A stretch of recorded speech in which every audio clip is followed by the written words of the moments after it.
হযরতে মাইজ ইবনে মালিক নামে একজন সাহাবী জিনা করছে। আল্লাহর নবীর কাছে এসে বলছি, ইয়া রাসূলুল্লাহ কাদ জানাইতু, আমি জিনা করে ফেলেছি। আল্লাহর নবী ফালতাফাতা, অন্যদিকে চেহারা ফিরিয়ে দিয়েছেন। আবার তিনি বললেন ওইদিকে ফিরে গিয়ে, ইয়া রাসূলুল্লাহ আমি জিনা করেছি। নবীজি আবার চেহারা আরেক দিকে ফিরিয়ে নিলেন। উনি আবার বললেন, ইয়া রাসূলুল্লাহ আমি জিনা করে ফেলেছি, আমাকে শাস্তি দেন, আমার উপরে হদ শরীয়তের বিধান কায়েম করেন, আমার আখিরাত পরিষ্কার করে দেন, আমার আখিরাত বরবাদ হয়ে যাবে নাই তো। আমি এখন ফয়সালা বিচার মানতে রাজি, আমার রায় এখন করে দেন।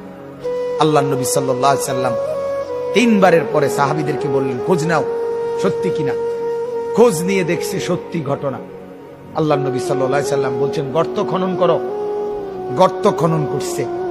ওই সাহাবীকে গর্তের মাঝখানে কোমর পর্যন্ত দাঁড় করাইয়া বাকি সাহাবীদেরকে বলছে তাকে পাথর মেরে হত্যা করো। মুসলিম শরীফের হাদিস, একেবারে বিশুদ্ধ হাদিস। যখন পাথর মেরে হত্যা করছে, তখন পাথরের আঘাতের কারণে ওনার শরীর থেকে রক্তের ছিটা একজন সাহাবীর গায়ে আয়সা লাগছে। ওই সাহাবী তখন একটু বিরক্ত হয়েছে।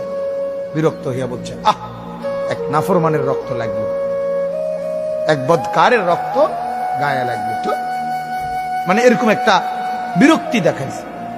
সাথে সাথে আল্লাহর নবী সাল্লাল্লাহু আলাইহি ওয়াসাল্লাম নবীজি বললেন, হে সাহাবী তুমি এটা কি বললা, কি বললা?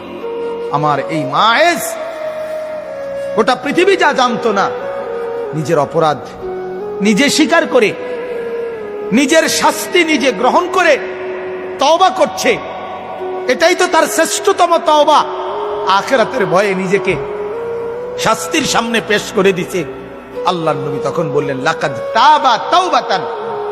আরে সাহাবীরা শোনো, আমার এই সাহাবী এই মুহূর্তে এমন তওবা করছে, এটা তার এমন তওবা, লাউ কুসিমাত জামিউল আরদি লা ওয়াসাত।